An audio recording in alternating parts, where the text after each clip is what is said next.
Mr.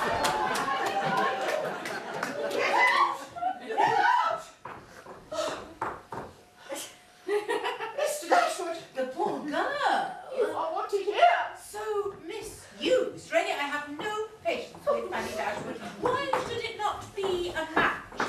And poor Mr. Edward, what a taking he will be in to find of his love being used so scornfully. Such news must be terribly discomforting for you.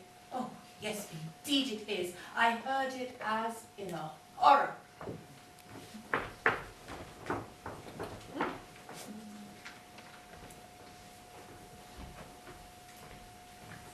Can I call him less than a second Willoughby? And as for Lucy Steele, she is so unamiable. It is almost impossible to believe Edward's attachment. But how long has this been known to you, Eleanor? 4 months. Lucy told me in confidence of their engagement. What? Whilst attending me in all my misery, this has been in your heart. 4 months. And yet you have loved him. Yes. But I did not love only him. And whilst I desired comfort from you, I was glad to spare you from knowing how much I felt. Now I can think and speak of it with little emotion. I acquit Edward of all essential misconduct and wish him very happy. You speak, sister, with such removal from the event. And thus you suppose I have no feelings? For 4 months, Marianne, this has hung in my mind without the liberty to speak of it to a single creature.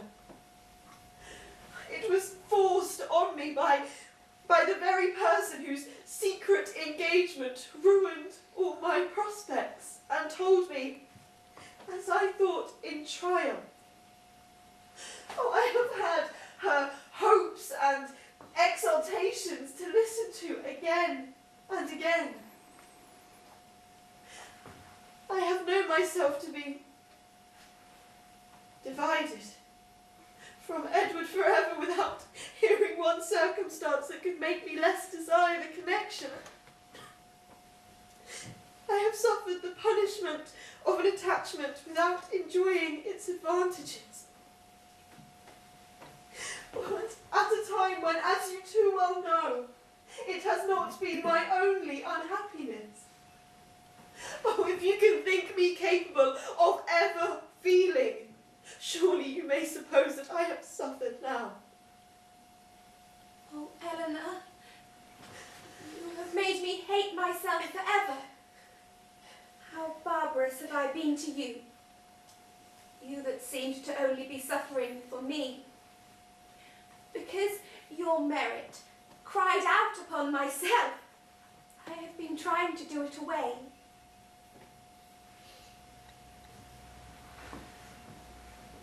Oh, Marianne.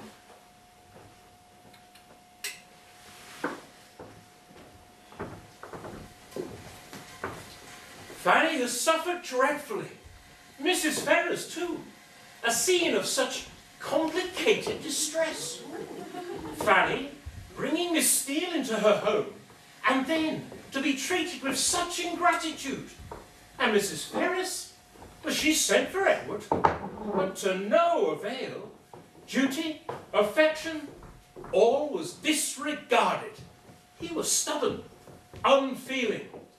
Mrs. Ferrars explained her liberal designs should he marry Miss Morton, among others, that she should settle on him the Norfolk estate. Which, clear of land tax, Edward, brings in a good 1,000 a year, in good times 1,200. But in opposition to this, I say to you, if you persist in this low connection, I represent to you that certain penury must attend the match. Your own £2,000 would then be your all, and I will never see you again. This is quite clear, Mother. But nothing shall prevail on me to give up this engagement. I shall stand to it. cost me what it will. Then he has acted as an honest man. Mrs. Steele is my cousin, and there is not a better kind of girl in the world. If only he would have done as well by himself as you, his friends, are disposed to do by him, his situation would be less perilous.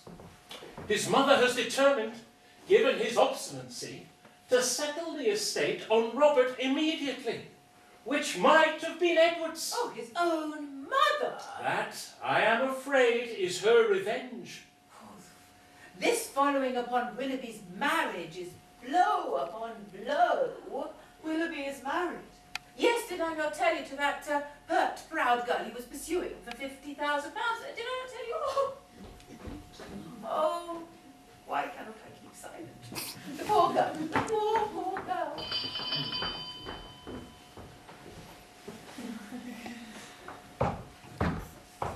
It is more than kind of you to meet with me, Miss Ashwood, for I must consider the business that I would broach to you as private.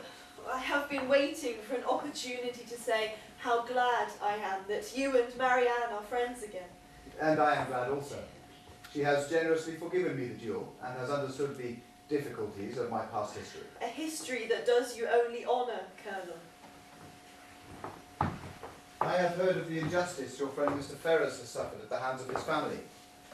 The cruelty, the impolitic cruelty of attempting to divide two young people so long attached to each other. I have seen enough of him to wish him well, and as a friend of yours, I wish it still more.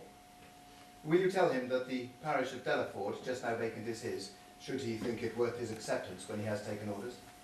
I only wish it were more valuable if the late incumbent made little over £200 per annum, I believe. Perhaps, Colonel, this is an office best performed by yourself. This is a matter of great delicacy. I know you are his friend. It is an offer of unexplained generosity. I thank you for it with all my heart. Well, this little rectory can do no more than make Mr. Ferrers comfortable as a bachelor. It cannot allow him to marry. That must be a distant good. I am fortunate to have heard Edward's address from Miss Steele, and will undertake to inform him this very day. Good afternoon. Good afternoon.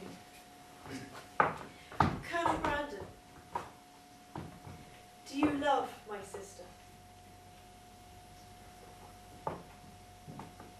With all my heart. Then do not lose hope. We return home soon.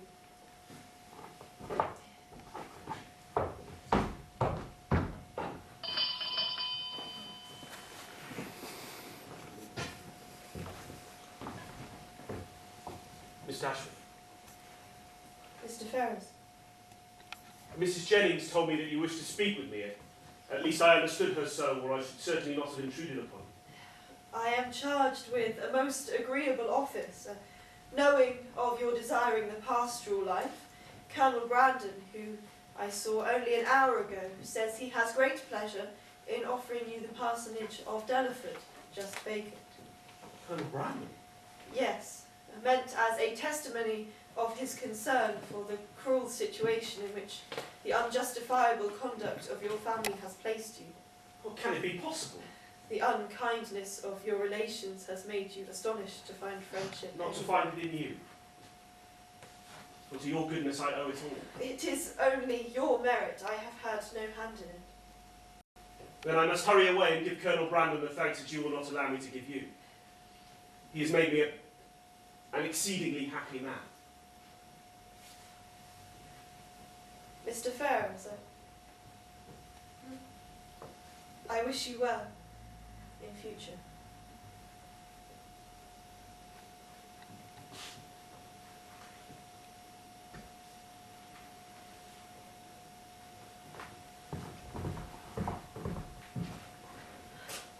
When I see him again, I shall see him as the husband of Lucy.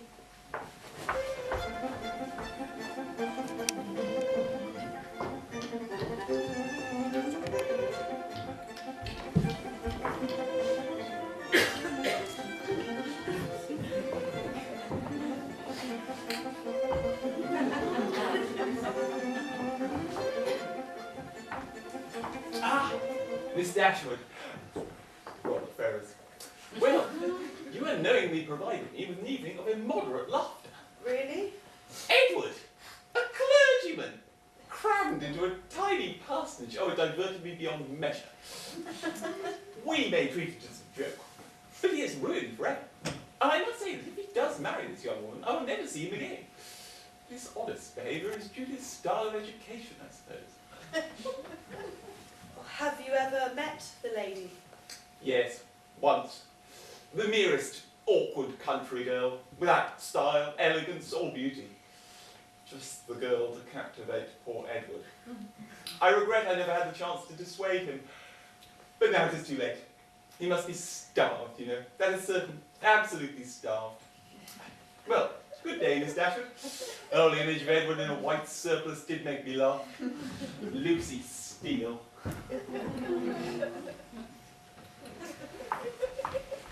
Marianne, so we leave today at last, sister. Though I have had few comforts in London, there is still pain in leaving the place that Willoughby remains. I am glad to bring you away to Barton, where tranquillity may restore your peace of mind. Colonel Brandon will follow in a day. Are you well, sister? It's the weather, merely. I shall rest as we travel. My dear, sweet girls, how I shall miss you. Your kindness to us cannot be repaid. Now you shall stop for a night or more at my daughter Charlotte's country house. No, for the journey is arduous. I had promised myself to marry you within the month, but I shall be resolute.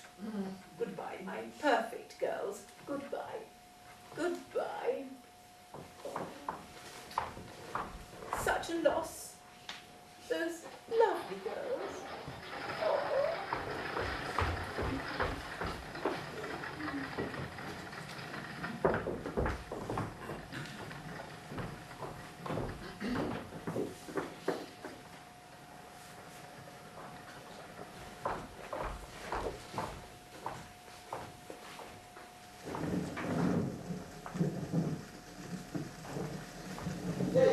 James, where's your blanket? The girl is wet through.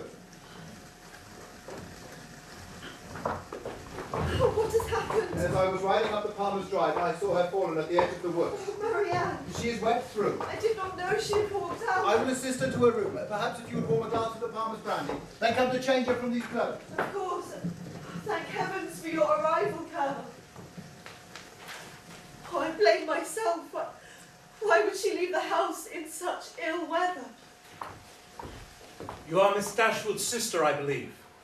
I am. My pleasure. I am Dr. Lowry. My news is not entirely good. It is an infection of some severity. As your hosts, the partners have an infant son of only 2 months. I have urged their immediate removal to a relative's. With good fortune, a few days will restore your sister. I would watch carefully, however.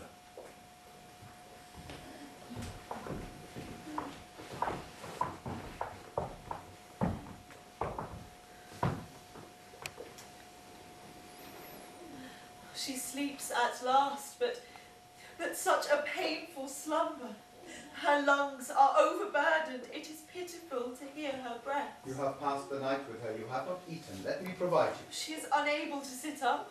Her medicine must be forced upon her. This is far beyond the doctor's estimation. I will sit with her. Rest. An hour at least.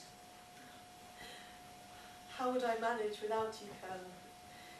Your kindness has been surpassing these 2 days. Marianne cannot know what a true friend you are. I cannot thank you enough. No thanks are necessary. She is so pale. Go.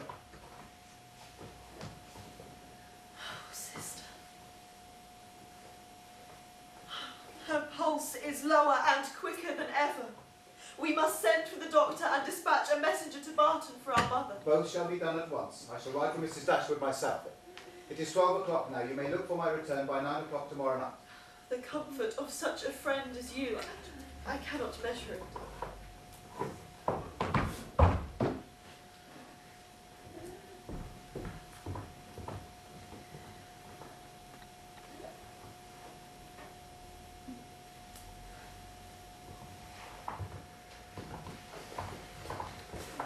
Miss Dashwood, we must not fear the delirium.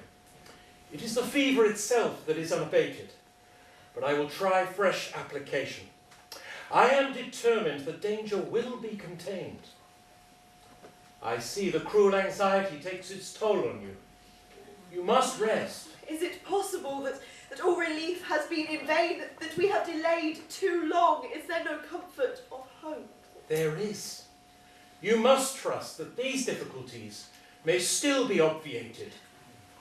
Her sleep itself is beneficial. I shall return in 3 hours with fresh medicine.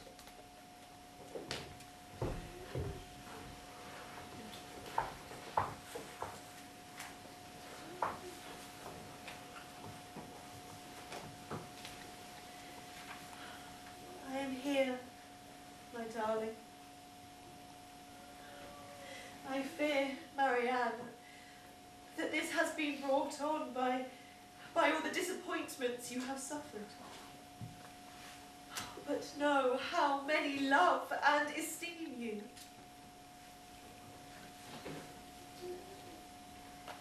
How would I live, sister, without you? How deeply I regret our quarrels and how I long for your recovery.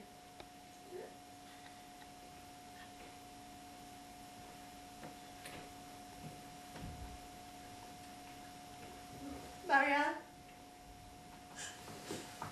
Oh, sister. Marianne!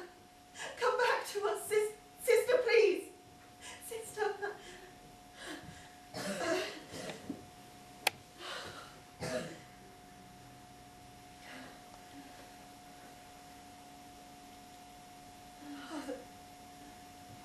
There is, yes, surely some slight amendment in the pulse, Marianne. May I believe that the breath, the skin, the lips, all flutter with signs of improvement, Marianne. Sister. Yes, I am here. May I have water? I will fetch it, but I fear to leave you. You are so dear to me.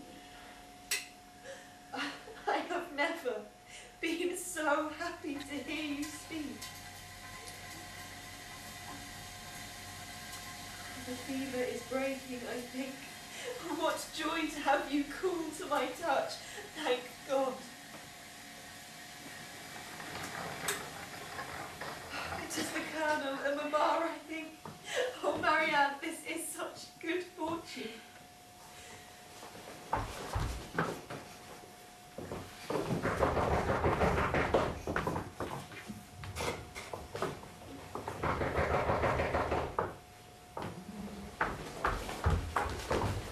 Miss Dashwood, I entreat you to stay. Your business cannot be with me. It is with you and only Oh, you. pray be quick, sir. Sister, I have no... She is out of danger, or so I hope. I must return to her. It is a gift. I cannot stay, It's sir. our last time together, perhaps. Tell me honestly, do you think me mostly a knave or a fool? You think I'm drunk? I might have porter that my cold beef at Marlborough was enough to overset me. Marlborough? Yes.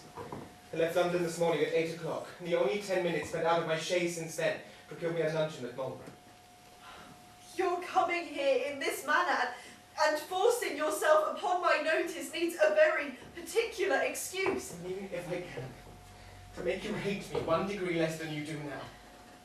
Though I have always been a blockhead, I have not always been a rascal. To obtain something like forgiveness from Marianne, from your sister. Be satisfied, then. Marianne has long forgiven you. Has she? Well, then she has done so before she ought. But she will forgive me again, and on more reasonable grounds. Will you listen to me? I do not know how you may have accounted for my behaviour to your sister, or what diabolical motive you may have imputed to me. When I first became intimate in your family, I had no other intention but to pass my time pleasantly while I was obliged to remain in Devonshire. Your sister's lovely person and and interesting manners could not but please me. It's astonishing when I reflect to think that my heart could have been so insensible. I endeavoured to make myself pleasing to her without any design of returning her affections. My fortune was never large, and I had always been expensive. It had been my intention for some time to re-establish my circumstances by marrying a woman of fortune. Your sister. I found myself by insensible degrees sincerely fond of her, and happiest moments of my life were what I spent with her. Even then, however, when fully intent on paying my addresses to her, I allowed myself most improperly to put off from day to day the moment of doing so from an unwillingness of entering into an engagement while my circumstances were so greatly embarrassed. In the interim, a circumstance took place. An unlucky circumstance to ruin all my resolution, and with it, all my comfort. Mrs. Smith had somehow been informed of an affair, a connection. I need not explain myself further. And what said Mrs. Smith? She knew I had been a libertine. She offered to forgive me if I married a woman of her choosing. When I declined, she dismissed me from her favour. It was then I left all that I loved and went to her to whom at best I was only indifferent. I married Miss Grey to save myself from penury. You are very wrong, Mr. Willoughby. Very blamable. You have made your choice. It was not forced on you. Your wife has a claim on your respect at least. Do not talk to me of my wife. She knew I had no regard for her when we married. We play a charade, Miss Dashwood, a painful one for both. I cannot assist your conscience, Mr. Willoughby. You have proved your heart less wicked, but the misery you have inflicted... You would tell your sister of my misery and penitence. Tell her that my heart was never inconstant, and at this moment she is dear to me. Stop! I will go. I know you wish it. Can you tell me you think better of me?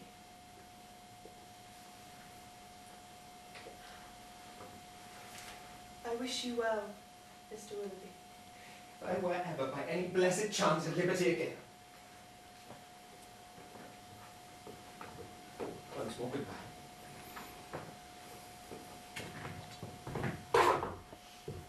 I live in dread of one event. What do you mean? Your sister's marriage. You are very wrong. She cannot be more lost to you than she is now. But she will be gained by someone else. Perhaps by one I could least bear. Goodbye. God bless you.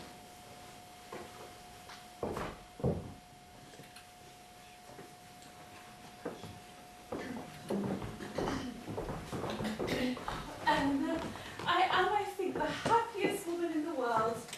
As Marianne returns to me and grows stronger and more joyful every day. A danger, though, I fear I've avoided by encouraging the disastrous attachment of Willoughby. Mother, Marianne is well again. You need not think beyond that.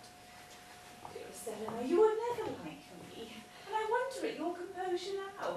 For any good to the family, I should have fixed on Colonel Brandon's marrying you. Colonel Brandon is undoubtedly a good to the family. He's displayed such tender, earnest, constant affection towards your sister, surpassing anything that Willoughby ever felt or feigned. Oh, Colonel Brandon is an excellent man.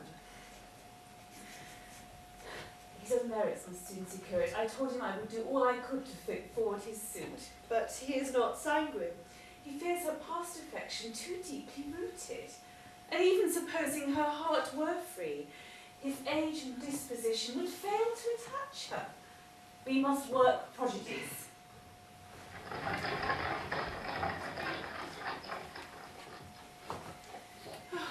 Home at last. Dear Barton. The roof needs fixing. Miss Margaret. Margaret, do not go too far off. My own trees, my own sky. We will walk to the farm at the edge of the down and see how the children go on. We will go to the old ruins of the priory and trace its foundations. And we will be happy. I will borrow books from Colonel Brandon and learn the world again. There, exactly I fell, and there I first saw Willoughby. I can talk of it now. And regret? I am done with that. My illness made me think. I saw that my own feelings had prepared my suffering. Had I died, it would have been self-destruction. I have wronged many with my selfishness. But you, above all, have been wronged by me. I knew your heart and its sorrows, but what compassion had I? I allowed no sorrow to exist but my own, and I left you miserable for my sake. I am, dear sister, yours forever. You are very good. The future must be my proof. As for Willoughby, I could but break his heart, all would become easy. Well, sister, after dinner I will tell you.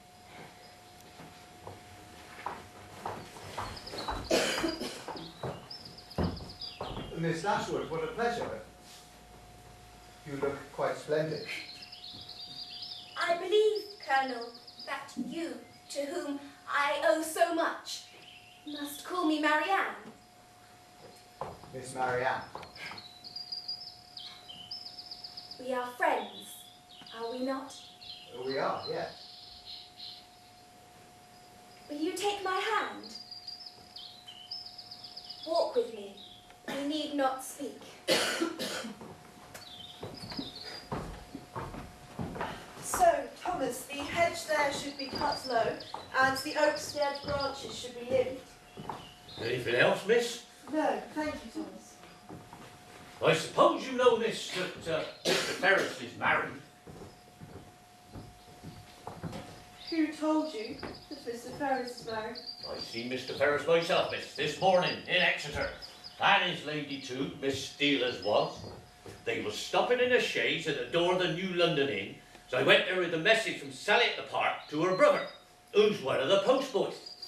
I happened to look up as I went by the chaise, and so I see directly it was the youngest Miss Steele. So I took off my hat, and she knew me, and called to me and inquired after you, miss, and Miss Marianne, and bid me give her